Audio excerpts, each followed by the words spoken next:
ते mathematical equation राहते F directly proportional to काय राहते मायनस एक्स. याला आपण व्हेक्टर फॉर्म मध्ये लिहितो असं. मग एफ इज इक्वल टू इथे लिहितो मायनस के एक्स. आणि फोर्स म्हणजे आपण काय लिहिलं होतं याला, फोर्स म्हणजे mass into acceleration minus K X. So acceleration minus K upon M into X. आणि मग ॲक्सेलरेशन याला आपण मायनस के अपॉन एम, याला आपण रिस्टोरिंग फोर्स कॉन्स्टंट, आणि हा कॉन्स्टंट आहे, मग याला एमनी डिवाइड केलं तर के अपॉन एम म्हणजे काय झालं, मग it is called omega square. आणि ओमेगा स्क्वेअरचा अर्थ काय होतो, याला काय म्हणतो आपण ओमेगा स्क्वेअरला, कॉन्स्टंट ऑफ लिनियर एसेशन. हे झालं constant of accession. Omega square is the constant of accession. त्याच्यानंतर इकडे बघा, आता आपल्याला याचं डिफरन्शियल इक्वेशन तयार करायचं. म्हणजे हे झालं इक्वेशन नंबर 1. डिफरन्शियल इक्वेशन जे असते मॅथमॅटिक्समध्ये असते ते तयार करायचं आपल्याला. तर आता तुम्हाला माहिती आहे ॲक्सलरेशनची जी डेफिनेशन आहे काय, rate of change of velocity with time. म्हणजे याला म्हणते rate of change of velocity with time. म्हणजे काय होते, change in velocity per unit time. So that is equal to dv upon dt. So acceleration equal to d dt. What is the velocity? What is the definition of velocity?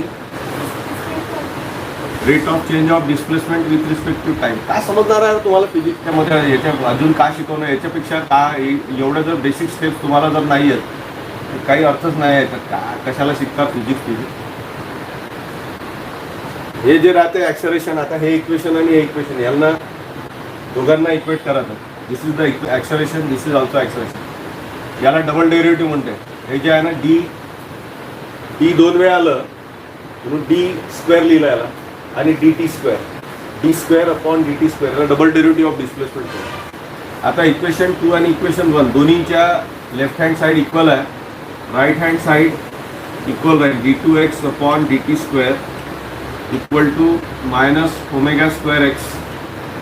And therefore d2x upon dt square plus omega square x is equal to 0. This is the differential equation. याला म्हणते differential equation of linear system.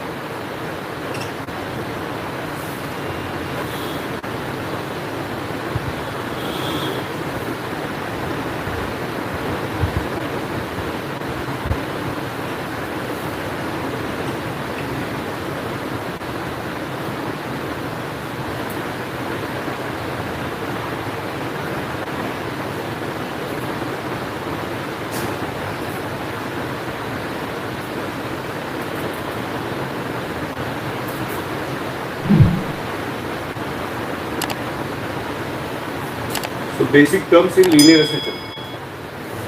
आता इकडे पाहून घ्या, इकडे लक्षात आहे, इकडे येऊ नका, मी काय सांगून राहिलो ते लक्षात आहे. Basic terms in linear system. त्याच्यामधली पहिली डेफिनेशन आहे पाथ लेंथ.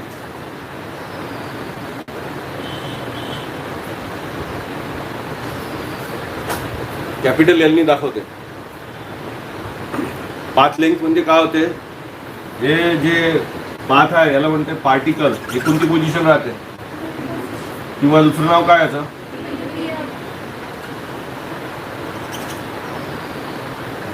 डिस्प्लेसमेंट जे आहे ते आपण कुठून मोजत असतो, मीन पोझिशन पासून. आणि डिस्प्लेसमेंटची डायरेक्शन हे कुठे राहते, toward the mean position, away from the mean position राहते. आता हे जे पोझिशन आहे,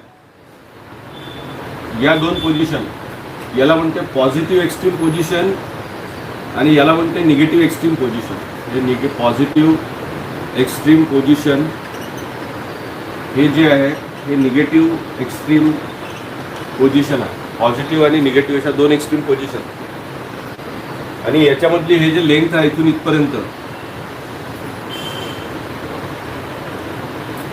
that length is called as path length, L. म्हणजे पाथ लेंथची डेफिनेशन, पाथ लेंथ म्हणजे काय होते, काय म्हणायचं path length? The path along which length of the path along which particle performs कोणती मोशन आहे? Linear SHM. That is called as path length. काय सांगितलं पाथ लेंथ म्हणजे?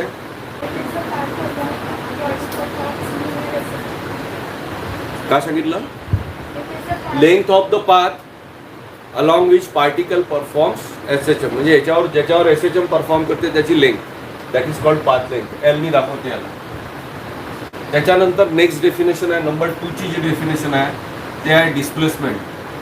Displacement in SHM. आता डिस्प्लेसमेंटची डेफिनेशन हे माहीत राहते, 5व्या-6व्या वर्गातच शिकतो आपण. पण डिस्प्लेसमेंट इन एसएचएम म्हणजे काय होते? तर डिस्प्लेसमेंट इन एसएचएम म्हणजे राहते distance in a given interval of time. In a given interval of time, the distance covered by particle from the mean position is called displacement.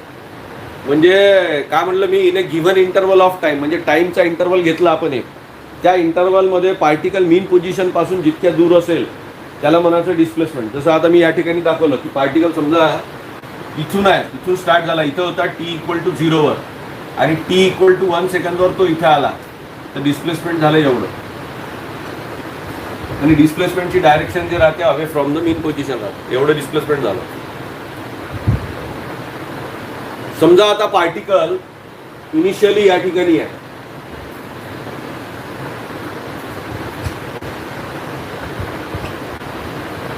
Negative extreme position he positive extreme position. Particle या ठिकाणी आहे, या ठिकाणी t=0 वर आहे आणि या ठिकाणी गेला तो पार्टिकल, या ठिकाणी t=2 सेकंद झाले. हे जे डिस्टन्स आहे एवढं, हे डिस्टन्स आहे समजा 2 सेंटीमीटर आणि एवढं डिस्टन्स जे आहे हे सुद्धा 2 सेंटीमीटर आहे. आता 2 सेकंदामध्ये डिस्प्लेसमेंट किती होईल पार्टिकलचं? 2 सेकंदामध्ये डिस्प्लेसमेंट किती होईल पार्टिकलचं?